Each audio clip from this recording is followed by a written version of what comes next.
आज हम शुरू करेंगे भाई अपनी नामीबिया की 2000 किलोमीटर की जर्नी। ये देखो भाई, लग रहा है जैसे अमेरिका में ड्राइव करने लग रहा हूँ। बंदा खड़ा है, स्टॉप साइन लेके आगे से आ रहा है। अब जैसे ही देखना मैं ये ट्रक चला जाएगा, मेरे को गो कर देगा ये बंदा। ये कर दिया भाई गो। भाई साहब देखो यार, सामने क्या नजारे हैं भाई, खाली बिल्कुल।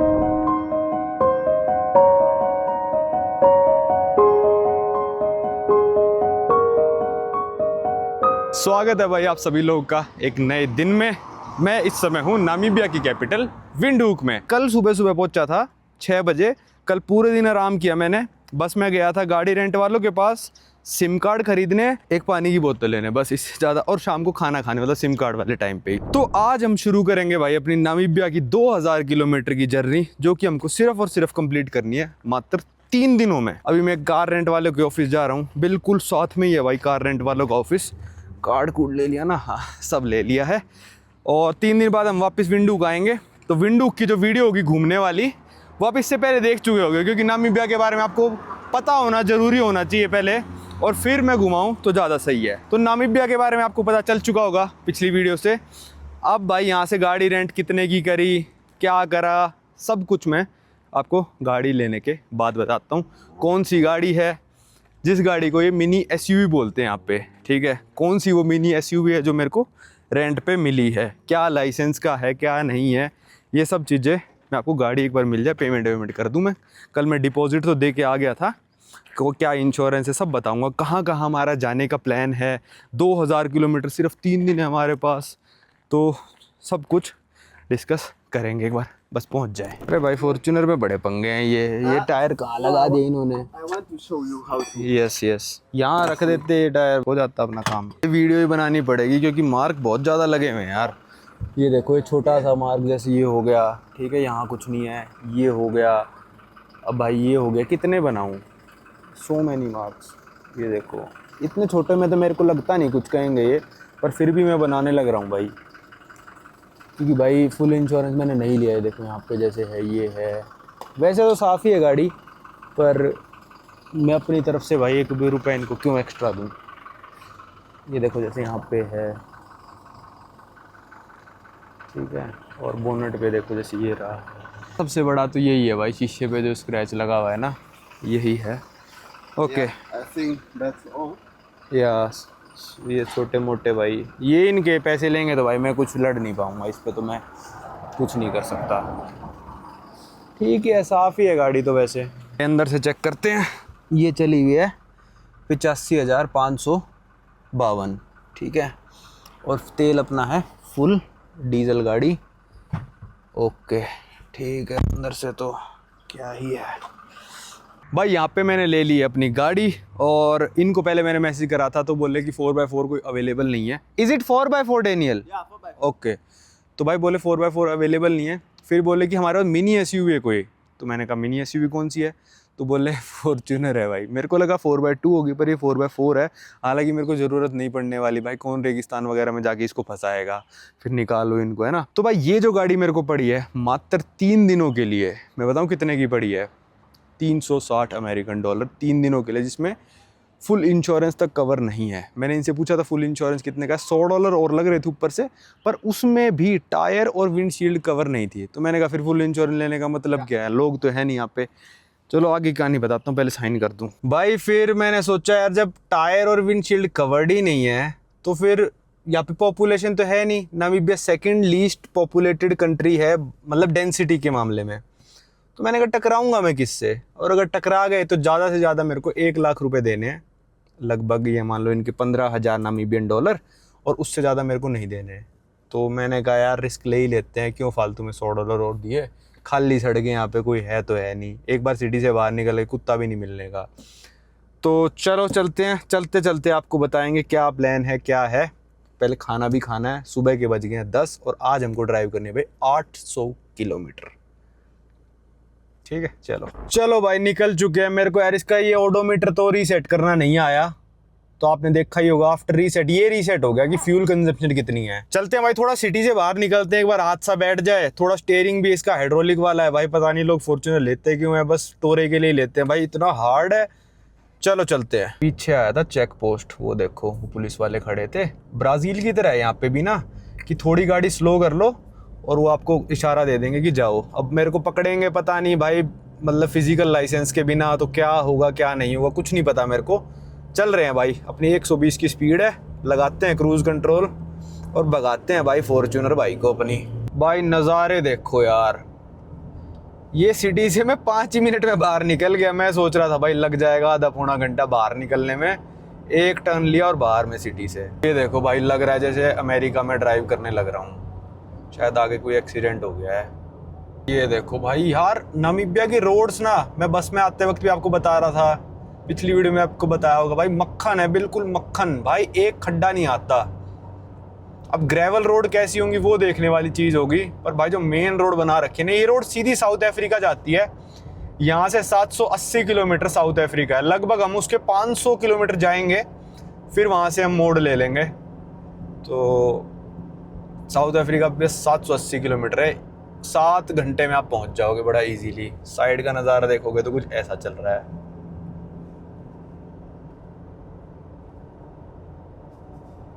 आ रहा है ना मज़ा भाई।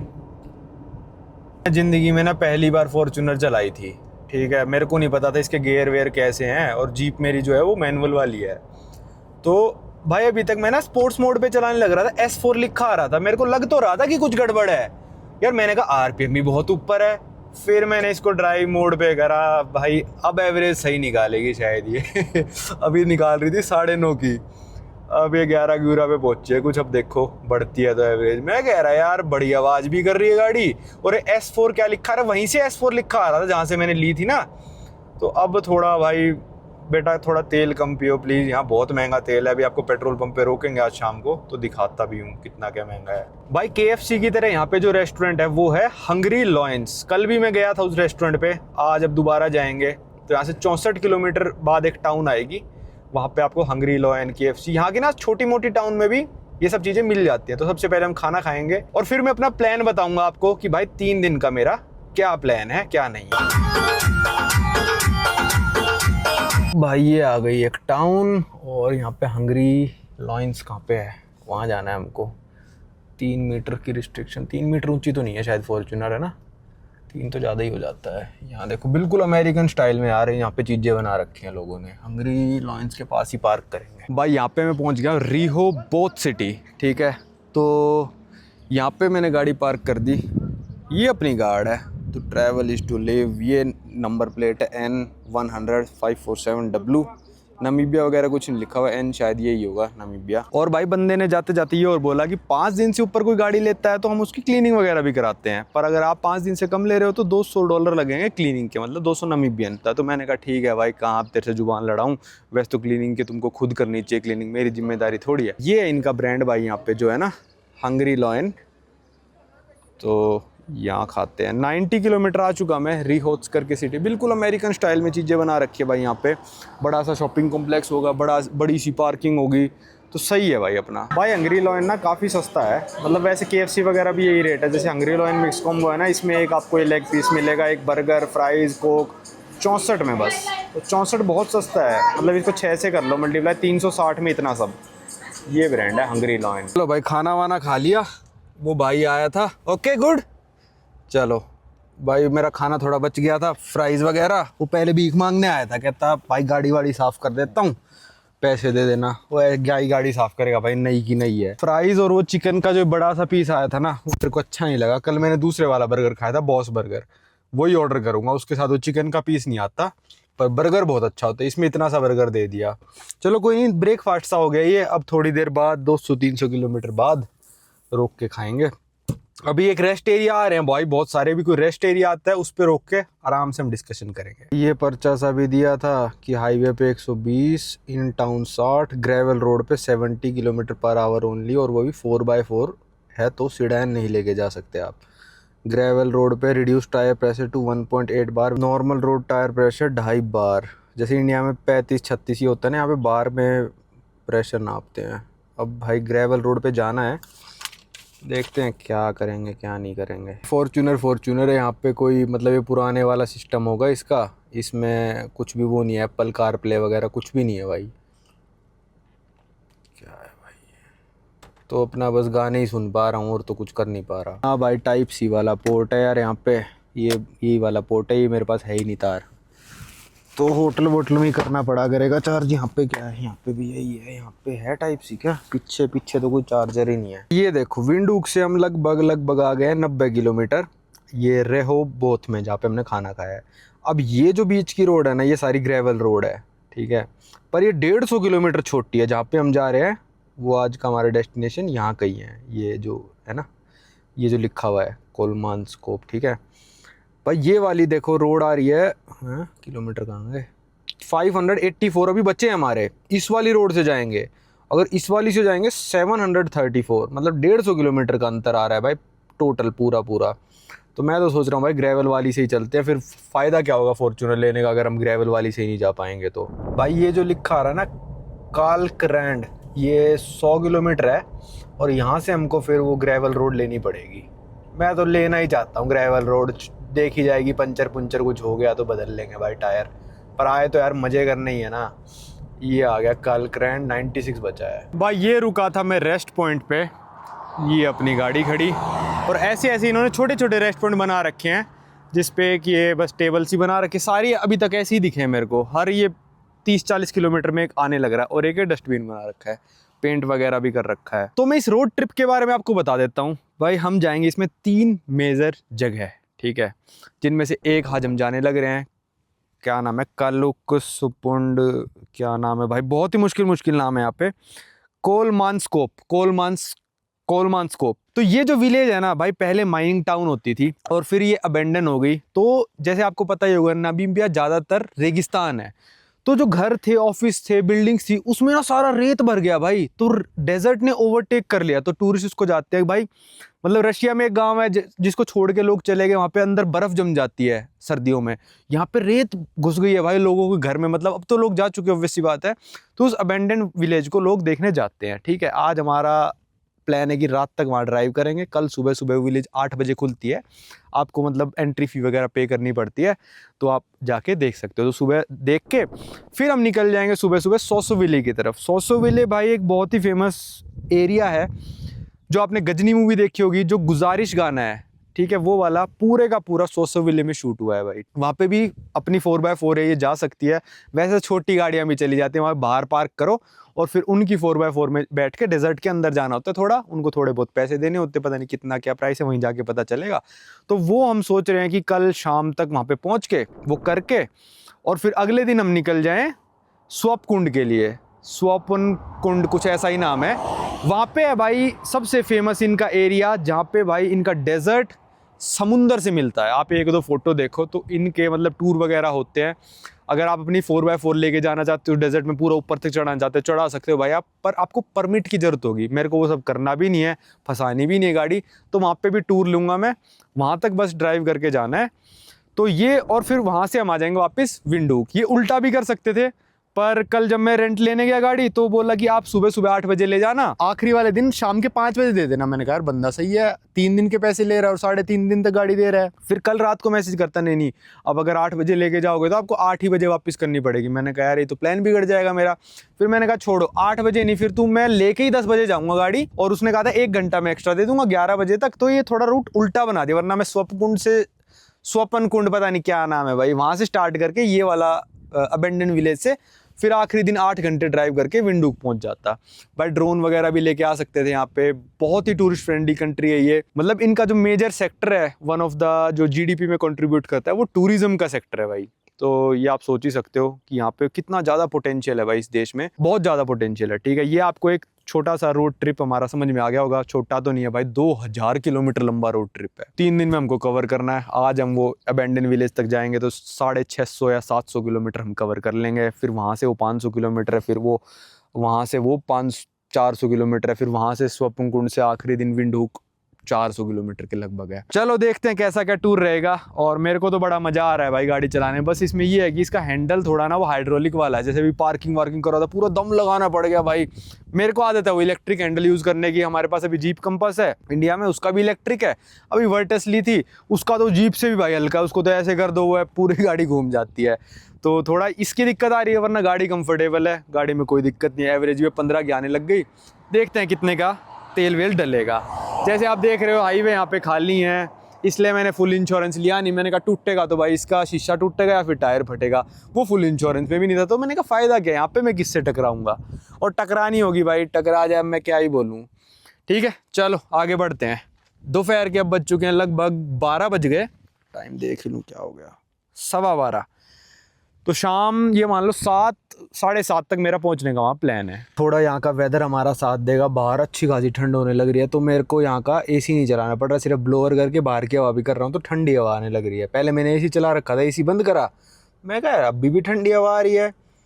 तो बाहर का वेदर ही इतना ठंडा है भाई कि यहाँ पे एसी नहीं चलाएंगे तो हमारा थोड़ा पेट्रोल की बचत हो जाएगी।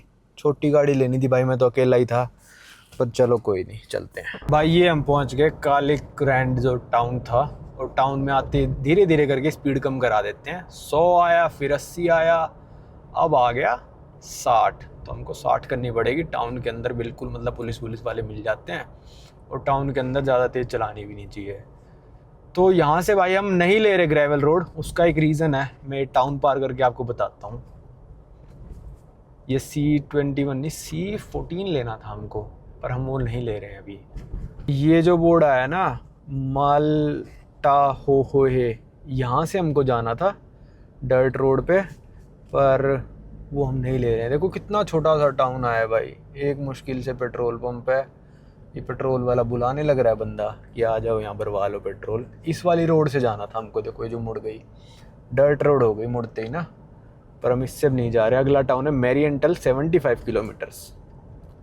ये देखो कैंपर वैन वाले खड़े, बहुत टूरिस्ट आते हैं भाई यहाँ पे। 3-4 फॉर्च्यूनर मैंने देख ली निकलती हुई, जो कि टूरिस्ट की है। ये देखो इसी में सोते हैं लोग। तो वापस से टाउन के बाहर निकलती स्पीड 120 हो चुकी है।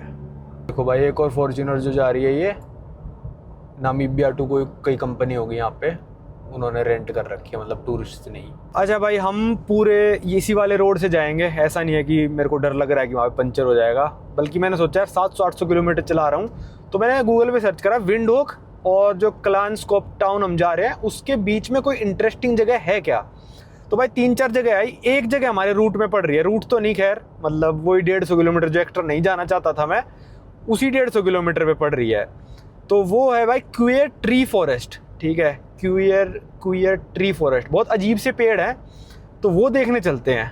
तो हमको पूरे का पूरा मतलब 150 किलोमीटर एक्स्ट्रा ही जाना पड़ेगा, पर कोई नहीं, ये वाली रोड अच्छी है काफ़ी। चलो चलाता हूँ गाड़ी आगे ध्यान से। ये सामने ट्रक आ जाते हैं ना, ट्रकों की स्पीड लिमिट 80 है।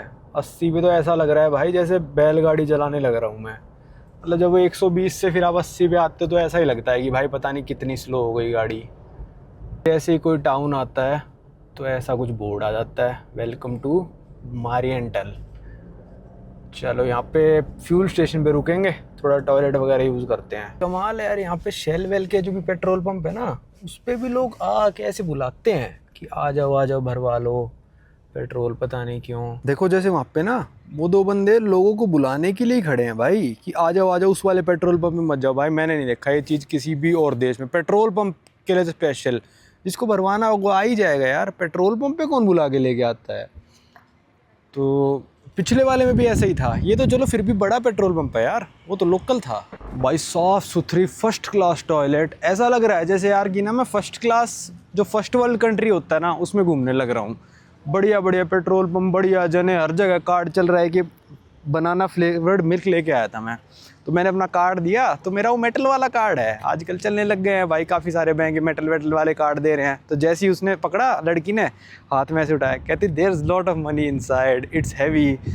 मैंने बताया नहीं, मैंने कहा चल सोचती रहे। कहती I will run after that card. मैंने कहा चल पैसे काट तू। यहीं पे लाइन मारने लग गई घड़ी। तो देखो जैसे ना इसमें थोड़ा यार मेरे को ये पार्किंग में थोड़ी दिक्कत हो रही है, वरना मैं यार बिल्कुल बीच में सेंटर में लगा सकता हूँ गाड़ी, पर इसमें थोड़ा दिखता भी कम है और इसका हैंडल भी थोड़ा ऐसा है ना, तो ऐसी थोड़ी टेढ़ी मेढ़ी सी लग जाती है 4x4। भाई नामीबिया का मैं एक पॉपुलेशन डेंसिटी का मैप आपको साइड में लगा के दिखाता हूँ। जहाँ पे लाल हो रखा है, डार्क रेड हो रखा है, मतलब वहाँ पे 1 किलोमीटर स्क्वायर, मतलब 1 किलोमीटर ऐसे, 1 किलोमीटर ऐसे, 1 किलोमीटर ऐसे, 1 किलोमीटर ऐसे का स्क्वायर बना दो आप, तो उसमें 100 लोग रहते हैं। ठीक है, ये लाल जहाँ पे हो रखा है, और जहाँ पे येलो हो रखा है ना वहाँ पे कई जगह तो 0 है, और ऑलमोस्ट नामीबिया आप देखोगे कि येलो हो रखा है। तो मतलब 1 to 5 लोग रहते हैं पर स्क्वायर किलोमीटर में। और नामीबिया की ओवरऑल डेंसिटी पता है कितनी है? सिर्फ 3 से 4 लोग पर स्क्वायर किलोमीटर रहते हैं। तो इनकी जो बड़ी बड़ी सिटीज़ है, एंगोला के पास जहाँ मैं बॉर्डर से आया था वहाँ पे आप देखोगे पूरा लाल हो रखा है, वहाँ पे बहुत सारे गाँव थे, ओ से जिन सब का नाम था ना, तो वहाँ पे लोग रहते हैं। पर ऑल ओवर नामीबिया में लोग रहते ही नहीं है भाई, गाड़ियाँ आ ही नहीं रही है, मतलब करीब 10-10 किलोमीटर हो जाते हैं गाड़ी नहीं आती है, खाली पड़ी है सड़कें, ब्रेक मारने की जरूरत ही नहीं पड़ती। हमने कर लिया 270 किलोमीटर कवर। और जो यहाँ से क्वेयर क्या कहेंगे, क्वेयर फॉरेस्ट, थोड़ी देर जीभ लपा गई, क्वेयर फॉरेस्ट, वो शायद बचा है भाई लगभग 270-80 किलोमीटर और लगभग टंकी आधी होने वाली है, शायद 60-70 किलोमीटर और चलेगी, फिर आधी हो जाएगी। पर पूरी ख़त्म होंगे तभी भरवाएंगे, तब पता चलेगा गाड़ी कितने का एवरेज दे रही है। चलो गुरुजी चलते हैं भाई। हर जगह लड़के आ जाते हैं, देखो डस्टबिन में से ढूंढ रहा है भाई बंदा। पिछले स्टॉप पे भाई मैंने अपना बचा हुआ खाना दे दिया था, यहाँ पे भी आ गए मांगने, भाई मैं किस किस को दूँ पता नहीं। वो इसको भी पता चल गया कि मेरे पास वो मेटल वाला कार्ड है जिसमें बहुत सारे पैसे हैं और उस कार्ड की लिमिट ज़्यादा नहीं है, क्रेडिट कार्ड की 2 ही लाख है। पता नहीं कार्ड इतना महंगा है, वो साल की 25,000 फीस है, पर लिमिट मेरे को 2 ही लाख दे रखी है पागलों ने। चलो चलते हैं, यहाँ से निकलते हैं अगली टाउन की तरफ। भाई यार मज़ा आ रहा है बहुत ज़्यादा ना, मतलब लग ही नहीं रहा कि अफ्रीका है। सेफ्टी, सिक्योरिटी, इंफ्रास्ट्रक्चर, बड़ा ही बेहतरीन मामला है भाई, बहुत ही बेहतरीन, मज़ा आ गया बिल्कुल। भाई ये इस पेट्रोल पंप का बंदा है जो बुलाने लग रहा है लोगों को। शेल वाले उस तरफ खड़े थे, पीछे बोर्ड आ गया था जहाँ पे हम जा रहे हैं, वो 230 किलोमीटर बचा है, बस 270-80 नहीं है। पहुँच जाएंगे मेरे हिसाब से 2.5 घंटे में ज़्यादा। बिल्कुल अमेरिका लेवल पे चीज़ें हैं भाई यहाँ पे, अमेरिका यूरोप लेवल पे, कि बंदा खड़ा है स्टॉप साइन लेके आगे से आ रहा है। अब जैसे ही देखना मैं ये ट्रक चला जाएगा मेरे को गो कर देगा ये बंदा, ये कर दिया भाई गो।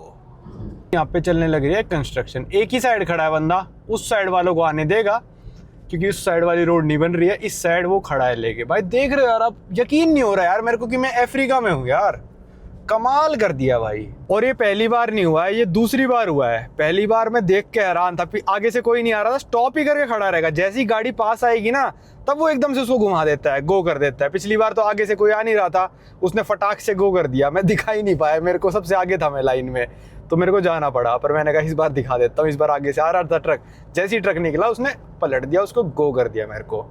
भाई यार डिसिप्लिन लोग हैं। और साइड में ही मेरे ट्रेन की पटरी भी चलने लग रही है भाई, आपको दिखेगी नहीं शायद, पर नामीबिया में अभी सारी पैसेंजर ट्रेन जो हैं वो ऑपरेशन से बाहर जा चुकी हैं। तो भाई डिसिप्लिन लोग हैं, साफ़ सफाई भी है भाई, मतलब यकीन नहीं हो रहा है एक तरह से मैं अफ्रीका में हूँ। और अभी मेरे एक सब्सक्राइबर का मैसेज भी आया जिनसे मेरी बात होती थी, जैसे मैंने आपको बताया गजनी मूवी के गुजारिश गाने की यहाँ शूटिंग हुई थी, और जो धूम 2 मूवी में जो ऋतिक रोशन का वो जो ट्रेन से महारानी का डायमंड चोरी करने वाला होता है, वो नामीबियन डेजर्ट में ही शूटिंग हुई है उस ट्रेन की भी।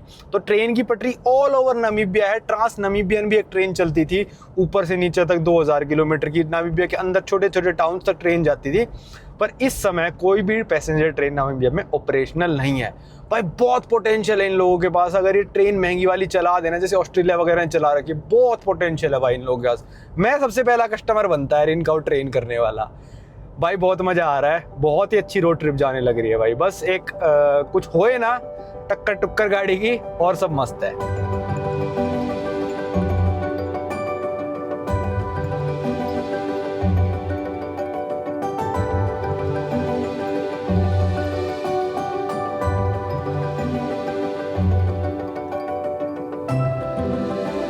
भाई मेरे को याद आ गई ये अमेरिका की ड्राइव जो संटी भाई और मैं कर रहे थे, ये नेवाडा स्टेट में जो सुनसान हाईवे था वैसा ही हाईवे है भाई। कितना ही आगे तक देख लो, 1 या 2 कार आ जाती हैं तो आ जाती हैं। बैक मिरर में भी दिखाऊं मैं आपको तो कोई भी नहीं आने लग रहा, देखो मेरे पीछे यही चल रहा है भाई तब से, जब से चला हूँ। शायद अंदर मोड़ूंगा तब कुछ डेजर्ट का फील आएगा, अभी तो बस मज़ा आ रहा है चलाने में क्योंकि रोड बिल्कुल भाई चकाचक है, कोई दिक्कत वाली बात ही नहीं है। भाई साहब देखो यार सामने क्या नज़ारे हैं भाई, खाली बिल्कुल। जूम करता हूँ रुको, और मैं अभी भी 80 पे चलने लग रहा हूँ, ऐसा नहीं कि मैं स्लो चल रहा हूँ, पर ये रोड ही इतनी वास्ट है और खाली है ना कि ऐसा लग रहा है कि भाई बहुत ही स्लो चल रहा हूँ मैं। ये देखो अभी 80-90 पे चलने लग रहा हूँ। आगे पीछे कोई भी नहीं आ रहा मेरे, आगे भी बस एक ही गाड़ी जा रही है, वो हरे हरे रंग की, काफ़ी देर से दिख रही है मेरे को, और कोई आ ही नहीं रही है। भाई मेन हाईवे से हम कट होके आ गए हैं, ये C16 C17 करके कोई हाईवे है इस पे, और अब यहाँ से हमको जाना है भाई क्यूयर फॉरेस्ट की तरफ। 14 किलोमीटर है यहाँ से। अभी पहली बार आया हूँ इस कच्चे रास्ते पे, मैं तो कच्चे रास्ते से जाना पड़ेगा। पीछे फुल धूल उड़ा दी भाई मैंने, पीछे गाड़ी भी आ रही थी, वो शायद अब थोड़ा डिस्टेंस बना के आएगी मेरे से। तो ये 10-12 किलोमीटर इस पे जाना है हमको इस वाले से, और इसी वाले से वापस आके मेन हाईवे पे भी मिलना पड़ेगा हमको। तो जो दूसरे वाला रास्ता था ना हमारी मेन डेस्टिनेशन का, वो 300 किलोमीटर ऐसा ही होता, पर इतना भाई हिल नहीं रही गाड़ी बिल्कुल भी ना। 80-90 पे इजीली आप चला सकते हो, यहाँ पे कोई दिक्कत वाली ऐसी बात है नहीं। 100 पे भी चला सकते हो, पर हम 80-80 पे चला के लेके जाएंगे। और आगे वाली गाड़ियों से थोड़ा डिस्टेंस बना के रखो अगर कोई है, क्योंकि जो पत्थर उड़ेगा ना वो आपको आगे लगेगा, वरना मतलब आपके शीशे पे, आपको नहीं लगेगा, आपके शीशे पे आके। ये देखो जैसे गाड़ी आ रही है, जब ये आए तो स्लो कर लो थोड़ी गाड़ी, थोड़ा इम्पैक्ट कम हो पत्थर का। आगे एक गाड़ी जाने लग रही है, उससे थोड़ा डिस्टेंस मेंटेन करके रखो बस। अरे भाई क्या गाड़ी है, फॉर्च्यूनर ही है। मैंने एसी भी बंद कर दिया भाई, सारी मिट्टी अंदर आ गई यार। एसी में कम से कम जैसे इस रोड पे चढ़ा था 1 किलोमीटर के अंदर बंद कर दिया था, मिट्टी कहाँ से घुस रही है। अरे भाई सही में जो लोग मतलब बस दिखावे के लिए लेते हैं यार ये गाड़ी, क्या है देखो ना, मिट्टी घुस गई यार। और मिट्टी घुस कैसे रही, पीछे उड़ रही है, वो अंदर कैसे आ रही है। कोई आगे से कोई उड़ा रहा हो तो बात भी हो, आगे बिल्कुल साफ है। मैंने एसी सारे वेंट मैंने बंद कर दिए भाई, फिर भी आ रही है। एसी चला देंगे तो भाई मिट्टी से भर जाएगी गाड़ी। तो ये देखना आपको दिख ही रही होगी, धूप में दिख रही है, मस्त उड़ने लग रही है। क्या है यार। अच्छा वो 300 किलोमीटर नहीं चला ये गाड़ी, कल तो चलानी पड़ेगी ऐसे रोडों पे, मजबूरी भाई।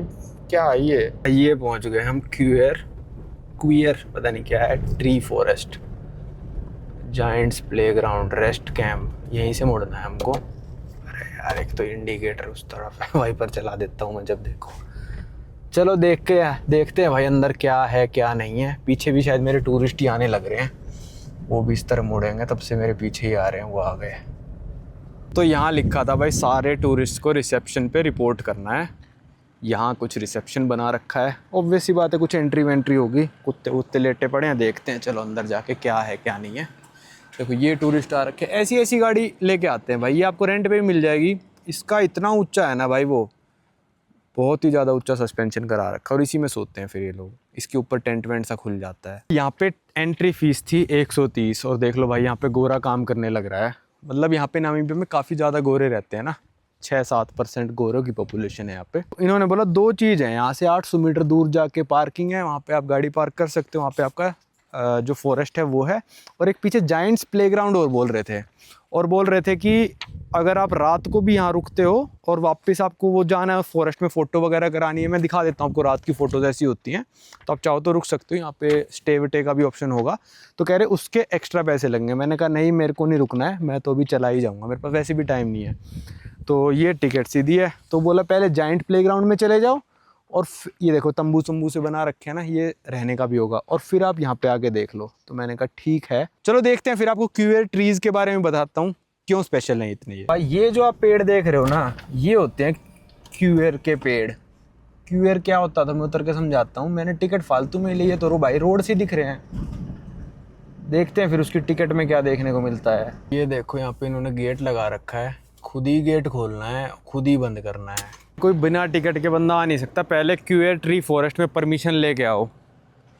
अब खुद ही गेट खोलो, खुद ही बंद करो। फिर भाई पहले खोल के यहाँ पत्थर लगाओ। अरे भाई क्या आइटम है यार, एक तुम फीस ले रहे हो, ये सब भी मैं ही आगे करूँ क्या। अब भाई ये हम आ गए जायंट्स प्लेग्राउंड। अब इसको जायंट्स प्लेग्राउंड क्यों कहते हैं लोग, क्योंकि भाई ऐसा लग रहा है कि जैसे स्टोन है ना, ये इसी जगह पे हैं, छोटा सा एरिया, यहाँ पे इतने सारे स्टोन्स हैं।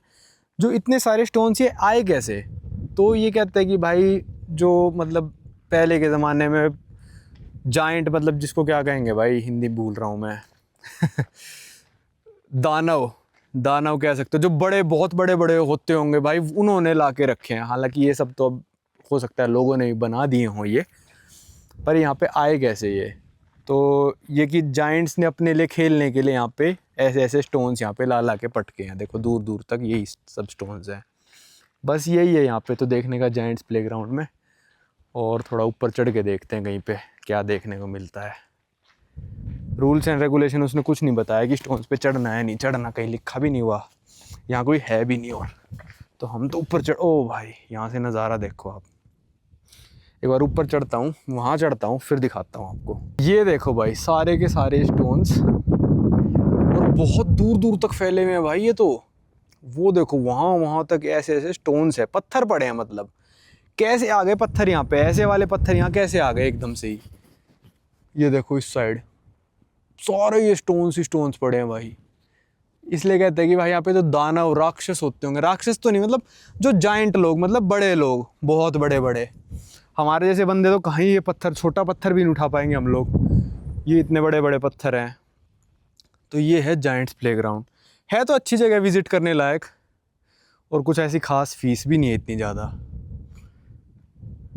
वहाँ खड़ी है अपनी गाड़ी, वो तो कितनी छोटी लगने लग रही है, ये पत्थर इतने बड़े हैं भाई। तो भाई ये था जायंट्स प्लेग्राउंड। ठीक है, अपना 5-10 मिनट आगे विज़िट कर सकते हो। मौसम बहुत सही है, धूप लग रही है पर गर्मी नहीं है, तो कोई दिक्कत वाली बात नहीं है। अब चलते हैं वापस क्यूएर ट्री फॉरेस्ट पे, जो कि मेन चीज़ है। अच्छा, ये प्लेग्राउंड ना फॉरेस्ट से था लगभग 3 से 4 किलोमीटर दूर।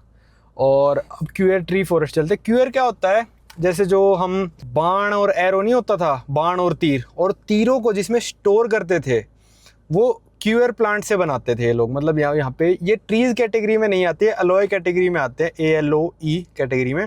ये ऐसे पेड़ होते हैं जो ज़मीन में से पानी सोख के अपने अंदर बहुत ज़्यादा स्टोर कर लेते हैं। तो ये पेड़ नहीं होते हैं, हालांकि 9-9 मीटर तक ऊंचे हो जाते हैं, मतलब 30-30 फीट तक, पर पेड़ नहीं होते। यहाँ पे जो पेड़ हैं वो 200-200, 300-300 साल भी पुराने हैं। बस ये इसलिए फेमस है क्योंकि भाई इनकी बनावट थोड़ी ऐसी है, लोग देखने आते हैं, मौसम साफ़ है, तो यहाँ पे फ़ोटोग्राफी वगैरह कर सकते हैं लोग बढ़िया तरीके से। अब चलते हैं फॉरेस्ट देखने। भाई एक पर्चा सा भी दिया था जायंट्स प्लेग्राउंड का और क्यूएर ट्री का, यही टिकट है, इसी पे सारी इन्फॉर्मेशन है सब चीज़ों के बारे में। तो इन स्टोन्स के बारे में भी इन्फॉर्मेशन थी भाई कि कैसे कैसे बने हैं ये। 180 मिलियन साल पहले यहाँ पे सुबह तो होती है भाई बहुत गर्मी, रेगिस्तान का माहौल है, तो रात को हो जाती है भाई बहुत ज़्यादा ठंड, तो स्टोन एक्सपैंड होता है दिन में, शाम को सिकुड़ जाता है। यही सब था भाई। वो इतनी साइंस में सिखाऊंगा वीडियो में तो भाई वीडियो बोरिंग हो जाएगी। चीज़ें देखो, मौज लो बस। अब चलते हैं वापस और वो फॉरेस्ट देख के अपने रास्ते पे निकलते हैं। भाई ये आ गए फॉरेस्ट, तो मैं खैर नहीं कहूँगा इस चीज़ को। ये ऐसे पेड़ होते हैं, देखो ऐसा पेड़ होता है भाई क्यूएर का ना, और इसके अंदर पूरा पानी भरा हुआ है। इसको जाकर टच करके देखते हैं कैसा गया है। भूतिया सा लगता है थोड़ा पेड़ ही है ना, और मेरे को लग रहा है पक्षी ने घोंसला बना लिया यार पूरे पेड़ के अंदर, देखना पूरा बड़ा घोंसला। ये देखो भाई कुछ ऐसा सा दिखता है ये वाला पेड़, ऐसी डालियाँ होती हैं। 20 से 30 साल का जब पेड़ हो जाता है ना, तब फ्लावर देने स्टार्ट करता है ये। और यहाँ पे कई सारे पेड़ ऐसे हैं, मतलब ये 30 फुट ही ऊंचा होता है ना, मैक्सिमम इतना देखा गया है। और यहाँ पे पूरा चाइनीज़ का ग्रुप आ रखा है भाई, बस में आ रखे हैं भाई बंदे, तो वहाँ कहीं बस खड़ी है। यही है बस, इसके साथ आप फ़ोटो वोटो करा लो। ये पूरा फॉरेस्ट मतलब थोड़ा ऐसे अजीब सा है ना, यहाँ दूर से लग रहा है कि वहाँ पे ज़्यादा पेड़ है, वहाँ जाके लगेगा कि भाई यहाँ पे ज़्यादा पेड़ है, क्योंकि सारे इकट्ठे हो रखे हैं। तो ये है भाई, देख लो, अच्छी जगह है, विजिट करने लायक है। ऐसे पेड़ तो भाई मैंने कभी नहीं देखे। मदागास्कर में और हैं अजीब अजीब से पेड़। एक वो मदागास्कर में बहुत अजीब पेड़ है भाई। और अभी मैं अंगोला में भी आ रहा था ना, आखिरी वाला जो लुबांगो से चले थे हम, लुबांगो जब आने भी वाला था, साउथ ऑफ अंगोला में बहुत अजीब अजीब पेड़ थे, मतलब जिनका तना इतना मोटा, मतलब और ऊपर छोटी छोटी डालियाँ, ऐसे ऐसे पेड़। तो वहाँ पे भी काफ़ी अजीब थे अंगोला में ना। यहाँ पे भी ये कई 100 साल पुराने पेड़ हैं। ये ऐसा लग रहा है कि छोटे बच्चे से है ना, पर कई 100 साल पुराने हैं। चलते हैं हम, तो क्या ही करेंगे यहाँ पे रुक के। कोई होता तो भाई फ़ोटो वोटो कराते, पर हम तो अकेले ही मुसाफिर हैं। नामीबिया कभी दोबारा आएंगे, अच्छी जगह है, पर आओ सर्दियों में ही।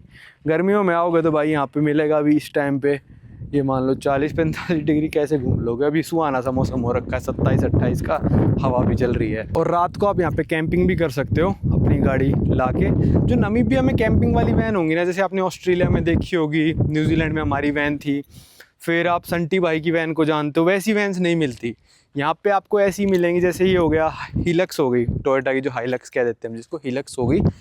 इसको इसके ऊपर आप कैंप करोगे या फिर इसके अंदर छोटा सा, जैसे मैंने अभी बाहर खड़ी हुई दिखाई थी, ऐसी ही मिलेंगी नामीबिया में। बड़ी वाली शायद नहीं मिलती, मेरे को एक भी नहीं देखने को मिली। यहाँ पे रात को आप कैंपिंग कर सकते हो उस वैन में, मैं दिखाता हूँ। उन लोगों ने तंबू खोल लिया अपना भी। और क्या कहते हैं, स्टार गेजिंग वाले यहाँ पे आप फोटोग्राफी वगैरह कर सकते हो अगर आपके पास कैमरा है और स्किल्स हैं तो।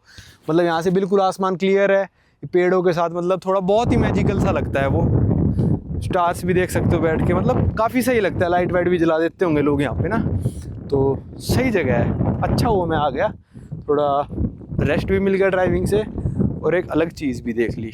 कभी फ्यूचर में नामीबिया का ग्रुप टूर बनाया तो मेरे को भी पता होना चाहिए ना भाई कहाँ जाना वर्थ है और कहाँ जाना वर्थ नहीं है। खुद से जो बंदे पहले घूमते हैं वो सबसे बेस्ट ग्रुप टूर कराते हैं।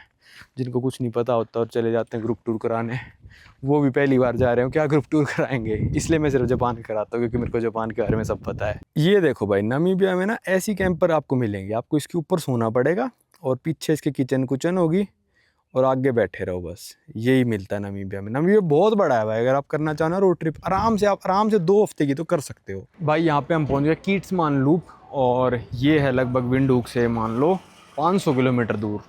हाँ 500 से ज़्यादा चला चुका मैं क्योंकि आना जाना वो फॉरेस्ट तक भी 30-35 किलोमीटर हो गया था फालतू।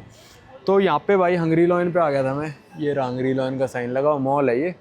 क्योंकि भाई यहाँ पे सब कुछ ना 8 बजे बंद हो जाएगा और अभी हमको 350 किलोमीटर और जाना है, तो यहीं से खा पी के चलते हैं, तेल वेल फुल करा के। खाना खा लिया भाई, ये सुपर मार्केट में से हम पानी और ले लें बस।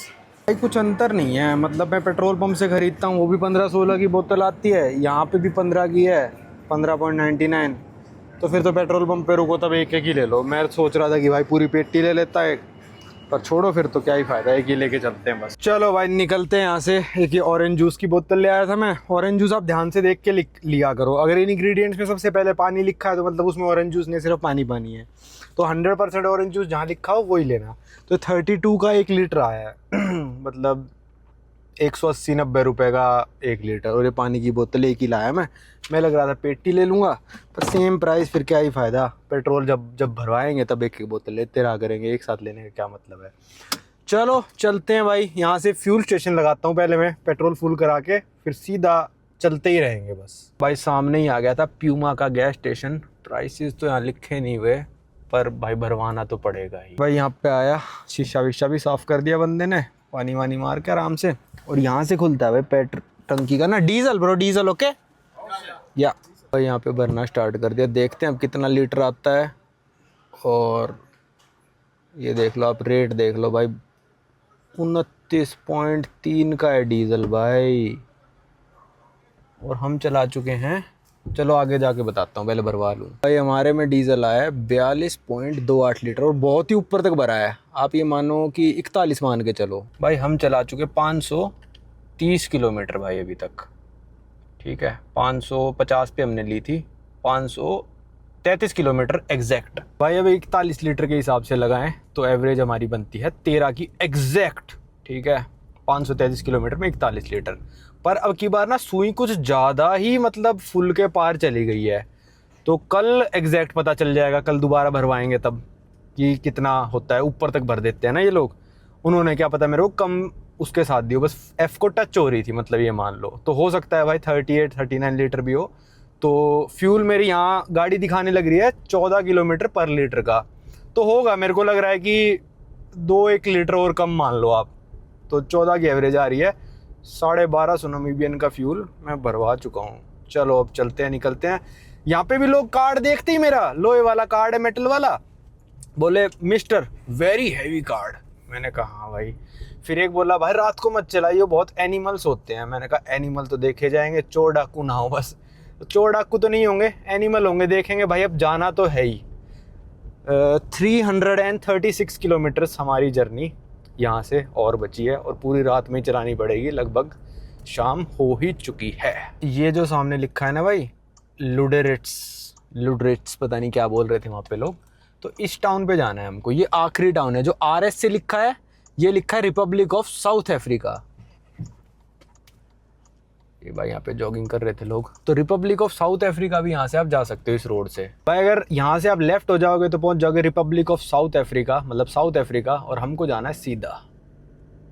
तो यहाँ से साउथ अफ्रीका कुल मिला के मान के चलो 250 किलोमीटर बचा है बस भाई। जो विंडहुक से सड़क साउथ अफ्रीका जाती है वो B1 हाईवे था जो कि पीछे रह गया। हम पूरे B1 पे आए, अब हम B4 पे चढ़ चुके। 335 किलोमीटर यहाँ से टाउन बची है लुडविट्स पता नहीं क्या है। ये देखो क्या प्यारा सनसेट हो रहा है पहाड़ों के पीछे, और कोई गाड़ी ना आगे आ रही मेरे भाई ना पीछे आ रही जब से इस हाईवे पे चढ़ा हूँ मैंने तो अभी देखा इस तरफ मुंह करके, सामने से एक ट्रक आ गया है। खींचते हैं भाई गाड़ी। अब भाई क्या ही चल रहा है ये देखना।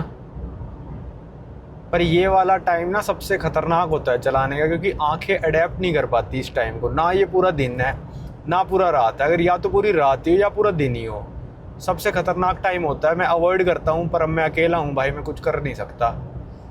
चला लेंगे, थोड़ी देर बाद स्लो कर लेंगे। रात को 100 की स्पीड पे ही जाएंगे, ज़्यादा नहीं। पर यार नज़ारे देखो आप, कुछ नहीं करना, बस स्टीयरिंग पकड़ के रखना है यहाँ पे। ब्रेक आपको कुछ नहीं मारना।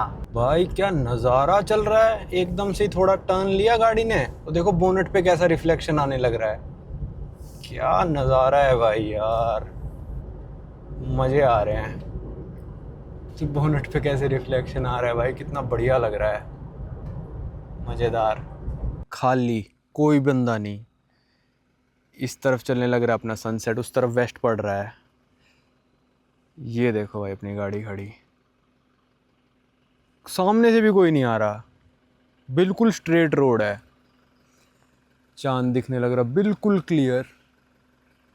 ये स्टार गेजिंग वहाँ पे वो करते हैं भाई। कोई भी नहीं आ रहा है, गाड़ी गुड़ी ख़राब हो गई क्या टेंशन है, गाड़ी में ही सो जाएंगे। इतनी बड़ी गाड़ी में अकेले हैं, सो जाएंगे इसमें ही, और क्या करेंगे। ये ना मैं वेस्ट की साइड जाने लग रहा हूँ, इसलिए मेरे को ऐसा नज़ारा दिखने लग रहा है।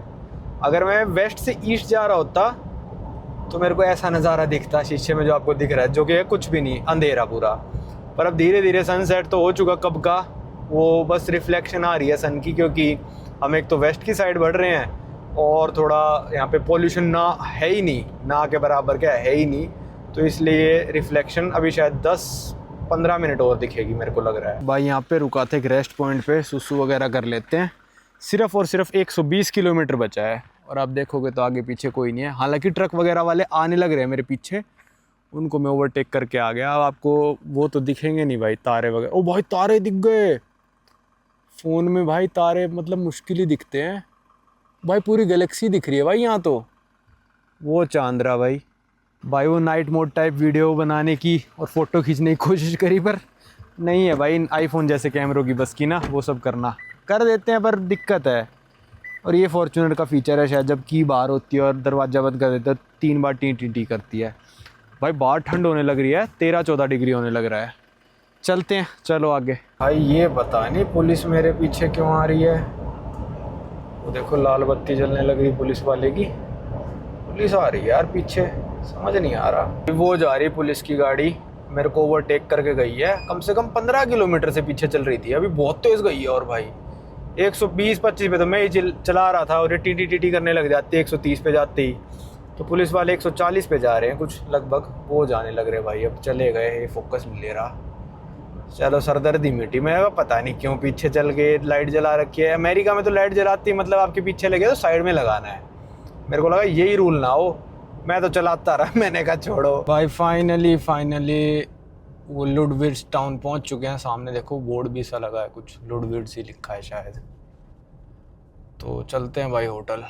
रात के बज गए हैं 9:30 भाई। ओडोमीटर में है 86421। अगर हम चला देते इसको 30 किलोमीटर और तो 900 हो जाते, मतलब 870 किलोमीटर चलाइए भाई आज मैंने।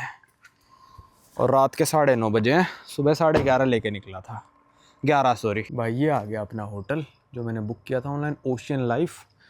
और यहाँ पे गाड़ी लगा दी भाई। ये मान लो मेरे को ना 3-4 मिनट लग गए यहाँ पार्क करने में।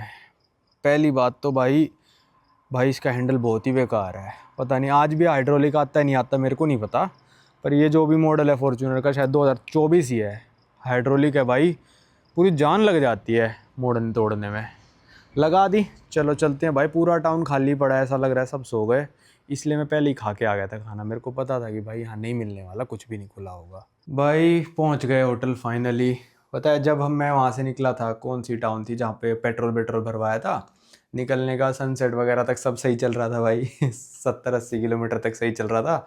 उसके बाद ऐसे होने लगा यार 335 किलोमीटर जाना है, अभी तो 80 किलोमीटर हो यार, 250 किलोमीटर और चलानी है गाड़ी।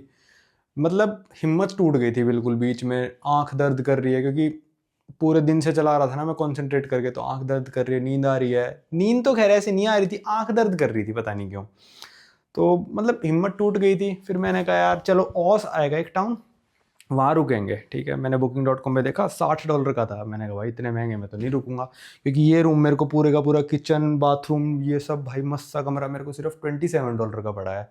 तो ऑस आया, ऑस से मैंने देखा भाई ये 122 किलोमीटर लिखा आया, लुडविट्स जो भी है ये, तो 122। तो मैंने कहा भाई ये तो 1 घंटा लगेगा। थोड़े बहुत गाने वाने सुने मैंने और यहाँ पे पहुँच गए फाइनली। कल दिखा दूंगा मैं आपको, होटल भी थोड़ा सही सा है, ये सस्ता है। मतलब वैसे नामीबिया सस्ता है, होटल वगैरह सस्ते मिल रहे हैं, कोई ऐसे ज़्यादा महंगे नहीं मिल रहे हैं।